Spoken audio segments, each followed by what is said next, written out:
भाइयों बहनों मित्रों, मुझे माँ गंगा बुला रही हैं, मुझे माँ जमुना बुला रही हैं। आप इतने पापी क्यों करते हैं कि हर 6 महीने में माँ गंगा आप ही को बुलाती हैं? अपने सनातन अपनी जेब के अंदर धर के रखो, ठीक है। नमस्कार, मैं सौम्या मिश्रा और आप देख रहे हैं लाइव टीवी इंडिया। दोस्तों 2024 के चुनाव आने वाले हैं। बीजेपी की तैयारी काफ़ी पहले से शुरू हो चुकी थी और विपक्षी एकजुटता भी अब साफ तौर पे नज़र आ रही है। लेकिन इस बीच जो कई महत्वपूर्ण चीज़ें हैं वो ये कि एक तरफ मणिपुर जल रहा है, वहीं दूसरी ओर उत्तराखंड में लव जिहाद के नाम पर हंगामे किए जा रहे हैं और ये इसका लेवल इतना तेज़ी से बढ़ रहा है कि अब आने वाले 2024 के चुनाव को लेकर दिलचस्पी बढ़ रही है तो वहीं डर का माहौल बढ़ता जा रहा है। इसी पर बात करने के लिए हमारे साथ आज मोहित शर्मा है और हम इनसे बात करेंगे कि आखिर इस पर इनकी क्या राय है। सर, आपको क्या लगता है कि जिस तरीके से लगातार मणिपुर में हिंसा बढ़ती जा रही है और उसे कंट्रोल कर पाना मुश्किल हो रहा है, तो इसे लेकर आप क्या कहेंगे? देखिए, कंट्रोल करने की जिम्मेदारी किसकी है? जिसकी कंट्रोल करने की जिम्मेदारी है वो तो अमेरिका कंट्रोल कर रहा है। ये सोचिए ना, वोट इस देश का लेते हैं लेकिन इस देश के लोगों को जब जरूरत होती है मदद की तो पहुंचते हैं अमेरिका। आप ये सोचिए, जब देश का एक राज्य जल रहा है तो क्या देश के प्रधानमंत्री नरेंद्र मोदी जी का अमेरिका के दौरे पर जाना जरूरी था? मणिपुर भारत देश का एक अहम हिस्सा है जो कि जल रहा है। आप सोचिए, उसको जलता हुआ छोड़ देश के प्रधानमंत्री विदेश की यात्रा पर रवाना हो गए और उसके बाद मिस्र की मस्जिद में भी जा रहे हैं। एक और तो इनके भक्त अंधभक्त जगह जगह चिल्ला रहे हैं हिंदू राष्ट्र और हिंदू राष्ट्र। दूसरी ओर नरेंद्र मोदी जी जो हैं वो मस्जिदों के अंदर भी जा रहे हैं। एक और भक्त चिल्ला रहे हैं वहाँ पर लव जिहाद को लेकर, दूसरी ओर नरेंद्र मोदी जी मस्जिद में जा रहे हैं। एक और आप देख रहे हैं कि भैया कोई हिंदू राष्ट्र के लिए चिल्ला रहा है, दूसरी ओर ये नहीं देख रहे कि भाजपा वाले मुस्लिम दामाद पकड़ पकड़ कर लेकर आ रहे हैं। मैं आपसे पूछना चाहता हूँ कि जिस लव जिहाद की आप बात कर रहे हैं, जिस लव जिहाद का आप मुद्दा उठा रहे हैं, क्या ये भाजपा के नेताओं के ऊपर लागू नहीं होता? वो भाजपा के नेता जो मुस्लिम दामाद पकड़ कर लेकर आते हैं उनके ऊपर क्या ये लागू नहीं होता? शाहनवाज हुसैन किसका दामाद है जरा मुझे कोई बताए? मुख्तार अब्बास नकवी किसका दामाद है जरा कोई बताए? पूजा नकवी कौन है जरा कोई मुझे ये बताए?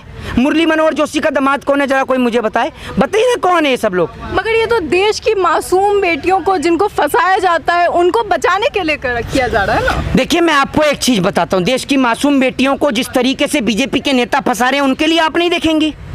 क्या हुआ ब्रजभूषण शरण सिंह का? क्या हुआ भारतीय जनता पार्टी के एक बलात्कारी एमएलए कुलदीप सिंह सेंगर का? बताइए ना आप मुझे, क्या बलात्कारी कुलदीप सिंह सेंगर को फांसी की सजा हुई? आप बताएं मुझे क्या हुआ उसका? आ तो गया है, ब्रजभूषण शरण सिंह पर से हट तो गया है, पोस्को का है। क्यों नहीं हटेगा? क्यों नहीं हटेगा? मैं आपसे पूछता हूँ क्यों नहीं हटेगा और कर क्या लेगी सरकार? मैं सीधे तौर पर खुले उससे कहता हूँ कि एक बीजेपी का नेता विधानसभा में बैठकर पोर्न वीडियो देखता है, क्या कर लिया सरकार ने उसका? क्या उसकी सदस्यता रद्द करी विधानसभा की? बताइए आप मुझे। जो नेता, जो मंत्री, कोई विधायक, कोई एमएलए, अगर उसके पास इतनी ताकत है कि वो विधानसभा के अंदर बैठकर एक संवैधानिक पद पर बैठकर पोर्न वीडियो देखता है विधानसभा में बैठकर, तो आपको लगता है उसको किसी चीज का डर या खौफ है? बताइए आपको अगर उसको किसी चीज का डर और खौफ हो? प्रधानमंत्री तो कुछ बोल भी नहीं रहे हैं। प्रधानमंत्री तो दूर की बात और कोई तमाम नेता बोलने को तैयार नहीं है। लेकिन कल अगर मणिपुर में चुनाव हो जाए तो प्रधानमंत्री आपको कल से मणिपुर ही नजर आएंगे। गृह मंत्री भी तो मणिपुर में पहुंचकर लोगों को कह रहे हैं ना कि हम जल्दी से जल्दी चीजों को कंट्रोल करने की कोशिश कर रहे हैं और पहले भी उन्होंने कहा था तो उस समय तुरंत चीजों को। आपकी पार्टी के विधायक खुद लेटर लिख रहे हैं, आपकी पार्टी के विधायक खुद लेटर लिख रहे हैं। आपकी पार्टी के नेता और कार्यकर्ताओं को आप पे भरोसा नहीं रहा क्योंकि देश समझ रहा है और देश देख रहा है कि किस तरीके से नौजवानों को बेघर कर, नौजवानों को रोजगार का ध्यान हटाकर नौजवानों को बेरोजगार कर किस प्रकार से भारतीय जनता पार्टी ने नौजवानों को लड़ाई में, दंगे और फसाद में उतारा है।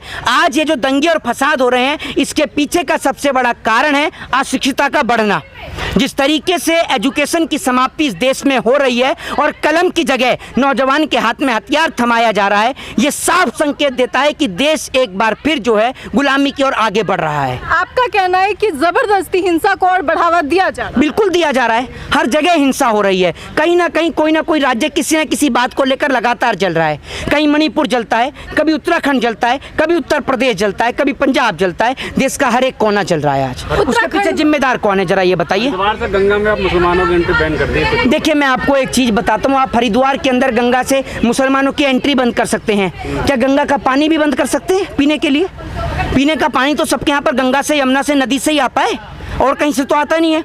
ये तो है नहीं कि आसमान से क्या कहते हैं कहीं से आ रहा है उनके घर में। बारिश भी कई बार एक महीने में एक बार दो बार होती है, बारिश से का पानी तो आता नहीं लोग के घर में पीने का, पानी तो नदी का ही आ रहा है। दूसरी बात ये कि जो हरिद्वार में जो गंगा में जो जाने पर जो प्रतिबंध लगा है वो सिर्फ उनके ऊपर लगा है जो मुस्लिम आम मुस्लिम है। अगर बीजेपी का कोई नेता जाएगा मुस्लिम तो क्या उसको बैन कर देंगे, क्या उसको रोक देंगे?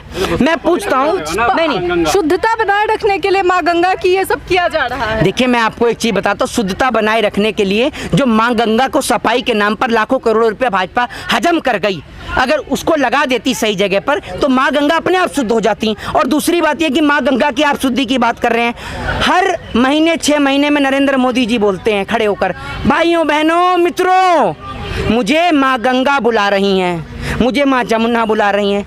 आप इतने पापी क्यों करते हैं कि यार 6 महीने में माँ गंगा आप ही को बुलाती हैं और किसी को तो नहीं बुलाती माँ गंगा? पीएम मोदी इतना करते हैं गंगा माँ के लिए तो उनको बुलाते ही हैं। नहीं, ये तो मुझे बता दीजिए, माँ गंगा ने पीएम मोदी को अभी बुलाया साल 2014 के बाद, पहले क्यों नहीं बुलाया ये तो बताइए।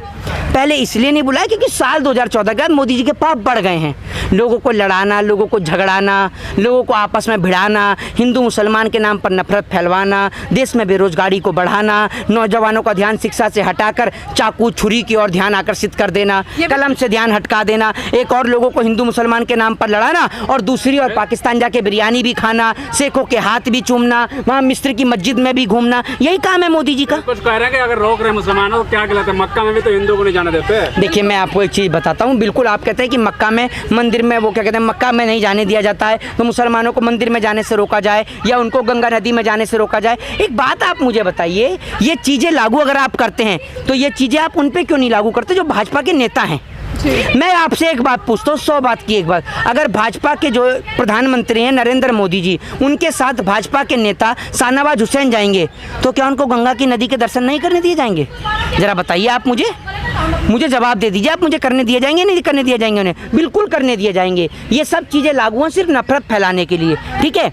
जिस तरीके से जनसंख्या नियंत्रण बिल आ रहा है आया नहीं, जिस तरीके से आपने देखा नीरव मोदी आ रहा है आया नहीं, जिस तरीके से 15 लाख रुपए आ रहे हैं आए नहीं, जिस तरीके से 2 करोड़ रोजगार आ रहा है आया नहीं, जिस तरीके से आप देख रहे हैं 100 स्मार्ट सिटी बन रही हैं लेकिन बनी नहीं, ठीक है? तो ये सिर्फ लोगों को झांसा देने का एक तरीका है। CA/NRC के नाम पर लोगों के मन में नफरत फैलाई गई, हिंदू और मुसलमान के बीच में, मंदिर और मस्जिद को लेकर हिंदू मुसलमान के बीच में नफरत फैलाई गई, आगरा के ताजमहल को लेकर, दिल्ली की कुतुब मीनार को लेकर मुसलमानों के बीच में और हिंदुओं के बीच में नफरत पैदा की गई। मैं आपसे पूछना चाहता हूँ, क्या ये नफरत जो आम जनता के बीच में है, क्या ये नफरत इस देश के अंदर नेताओं के बीच में है?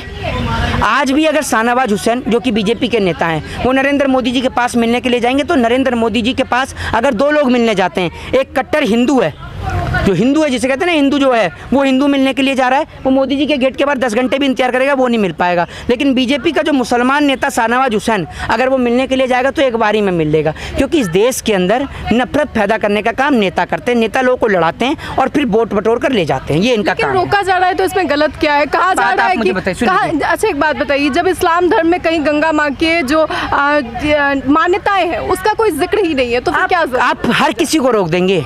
आप अपने ही जाति अपने ही धर्म के लोगों को आप नहीं जाने देते मंदिरों के अंदर। एक बात आप मुझे बताइए, जिन्हें आप SC कहते हैं, जिन्हें आप ST कहते हैं, जिन्हें आप OBC कहते हैं, जिन्हें आप दलित कहते हैं, जिन्हें आप बहुजन कहते हैं, जिन्हें आप आदिवासी कहते हैं, कभी आप उनके मंदिर में जाने पर बैन लगा देते हैं? आप अपने ही भाइयों को मंदिर में नहीं जाने देते, आप अपने ही भाइयों को टंकी से पानी नहीं पीने देते, आप अपने ही भाइयों को घोड़ी नहीं चढ़ने देते, आप अपने ही भाइयों को मूछ नहीं बढ़ाने देते और आप कहते हैं कि अब आपने मुसलमानों को विरोध दिया। एक बात आप मुझे बताइए, क्या इस देश के अंदर नदी कुएं आप हर चीज़ को बांट देंगे? क्या आप पहले वाली कुव्यवस्था को इस देश में लागू करना चाहते हैं कि पहले अगर कोई किसी के कलश को हाथ लगाता था तो वो अपवित्र हो जाता था?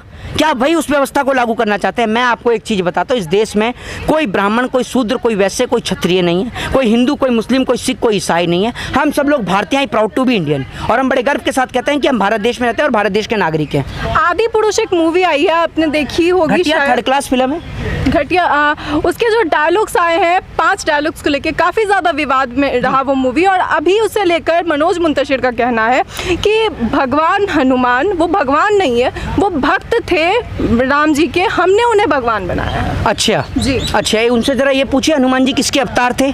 और दूसरी बात, एक बात मैं आपको बता दूं, अगर यही फिल्म किसी खान ने बनाई होती ना, यही फिल्म कोई शूद्र या कोई वैश्य कोई बनाता, कोई बहुजन बनाता, तो आप देखते किस तरीके का ये लोग ड्रामा करते। आज ये लोग सब के सब चुप लगा के बैठे। तो इनके काटने की बात तो कर रहे हैं कि मारेंगे, चप्पलों से मारेंगे, कहा तो जा रहा है। करनी सेना कह रही है कि हम चप्पलों से मारेंगे। क्यों नहीं मारेंगे भाई, क्यों नहीं मारेंगे, क्यों नहीं मारेंगे हैं? आप धर्म का मजाक उड़ाओगे, धर्म का उपहास उड़ाओगे कि कपड़ा भी तेरे बाप का, तेल भी तेरे बाप का और जलेगी भी तेरे बाप की, ये कोई डायलॉग है? मगर वो भी तो सनातनी है, कहते हैं हमें सनातन धर्म पे गर्व अरे है। अपने सनातन अपनी जेब के अंदर धर के रखो, ठीक है। आप जिस तरीके से आप फिल्मों के जरिए देश में नफरत फैलाने का काम कर रहे हो, राम किस लिए जाने जाते हैं? राम ने कभी भी छोटे ऊंच नीच का अंतर नहीं पैदा किया। ऊंच नीच का अंतर पैदा करने वाले ये लोग हैं, ये मैं आपको बता दूं। भगवान ने, राम ने कभी अंतर पैदा नहीं किया। अगर राम अंतर पैदा करते तो क्या राम सबरी के झूठे बेर खाते? राम को नौका पार कराने वाले जो मल्लाह थे कौन थे, जरा ये बताइए ना आप मुझे। राम अपने आदर्श, अपने विचार, अपनी मर्यादा के लिए जाने जाते हैं। राम ने अपनी सौतेली माँ के कहने पर 14 वर्ष का वनवास स्वीकार किया।